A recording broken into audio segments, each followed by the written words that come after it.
日本には四季があり、日々少しずつ変化する季節の移り変わりがとても美しいです。多くの日本人がそう感じているはずです。その移ろいの中で時の流れを感じています。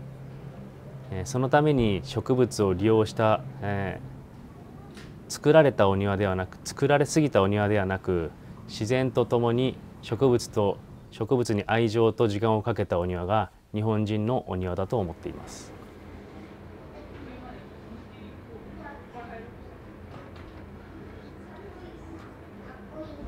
管理の手間のかかりすぎない季節感のあるナチュラルなお庭がご要望でした。個人邸なのでなるべく管理の手間がかからないナチュラルなお庭になるように考えました。高木類はナチュラルに伸ばしていける雑木類を多めにし、通路脇などはみっちり植栽してしまうのではなく、雑草やポイントで配置したグラウンドカバーが勝手に広がって多少伸びっぱなしでも良い雰囲気になるような設計にしています。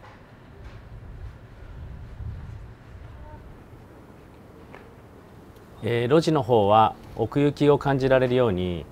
また自然にできた小道のように、互い違いに植栽のスペースを作りました。突き当たりには夏にきれいな花を咲かせてくれる西洋人参木を配置しています。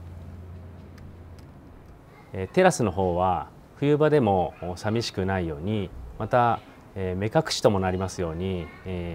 移動できるような明るい常緑樹を配置しています。取っ手付きの安価なナーセリーポットというのを使いまして植え込みをしています。道路側は季節感を感じられるように落葉樹を多めにして花が咲いて実がなるような香木類を配置しています。近所の方の目を楽しませるような工夫もできているかと思います。路地の突き当たりのエリアですけれども、目の行きやすい自宅の一番奥にあたるガラス窓から新緑と紅葉を見れる、紅葉を楽しめるようにきれいで見どころの多いもみじを配置しました。また他の植物とコントラストがきれいなロシアンオリーブを入れています。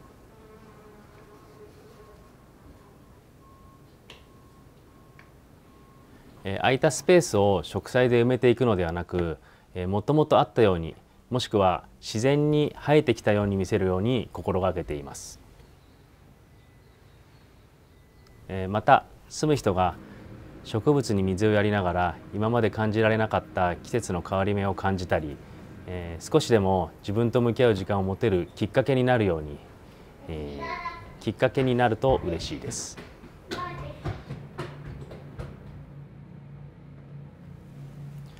私が